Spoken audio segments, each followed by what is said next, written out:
భూమి కృష్ణప్రసాద్ని చెర్రీని చూస్తూ ఆనందంగా ఇలా అంటూ ఉంటుంది. అత్తయ్య, మీరు మామయ్య కలిసి పూరి ఒడిలో చీర పెడితే అంతా మంచే జరుగుతుంది, మీ ఆశీర్వాదం కూడా తనకి దక్కుతుంది అని అనగానే సంతోషంగా కన్నీళ్లు పెట్టుకుంటాడు కేపీ. పూరిని తీసుకొచ్చి అక్కడ కూర్చోబెడుతుంది భూమి. కేపీ ప్రేమగా పూరి చెంపలకి గంధం రాసి కుంకుమ పెడతాడు నుదుటన. అక్షంతలు వేసి పూరిని ఆశీర్వదిస్తూ ఉంటాడు కేపీ. కేపీ కాళ్ళకి దండం పెట్టుకుని సంతోషంగా ఆశీర్వాదం తీసుకుంటూ ఉంటుంది పూరి.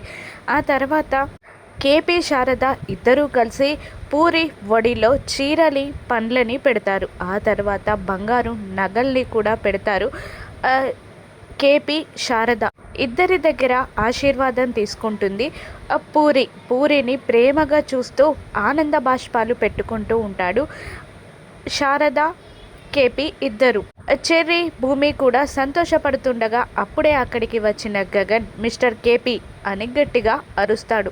ఇక షాక్ అయి కేపీ వెనక్కి తిరిగి చూడగా గగన్ని కంట్రోల్ చేయడానికి చెర్రీ ట్రై చేస్తూ ఉండగా వేలి చూపిస్తూ చెర్రీని ఆగమన్నట్టు సైగ చేస్తూ కోపంగా కేపీని చూస్తూ ఉంటాడు గగన్. గొడవ జరుగుతుందా? శివ అపూర్వతో చేతులు కలిపి భూమిని గగన్ని విడదీస్తాడా? రాను నెప్సెస్లో చూద్దాం. Thank you for watching.